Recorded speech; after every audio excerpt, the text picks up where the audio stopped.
की 2022 साली असं नेमकं काय झालं, सेबीने अशी काय सर्क्युलर्स किंवा अशी काय पावलं उचलली की ज्यामुळे आता कॉर्पोरेट बॉन्ड्स हे सर्वसामान्यांच्या आवाक्यात आलेत असं दिसतंय? मी जसं म्हणतात तसं की पूर्वी डीमॅट किंवा ट्रेडिंग किंवा त्यांचं लिस्टिंग इतकं होत नव्हतं. 10 लाख रुपयांची मिनिमम तिकीट साईज असल्यासारखी अनेक गोष्टींची गणितं होती.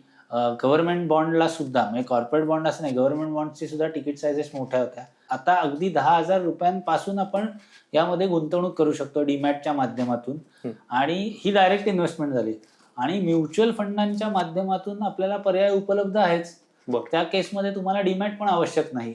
म्हणजे ह्या मार्केटला ऍक्सेस जो मिळालेला आहे तो तुम्हाला म्युच्युअल फंड किंवा इन्शुरन्स सारख्या इन्स्टिट्यूशनल इन्व्हेस्टमेंट्सच्या माध्यमातून पण रिटेल गुंतवणूकदारांना करता येईल किंवा डीमॅट ओपन करून डायरेक्ट बॉन्ड्समध्ये पण गुंतवणूक करता येईल, जेणेकरून त्यांना लिक्विडिटी किंवा सहजरित्या या गोष्टी करणं शक्य होईल.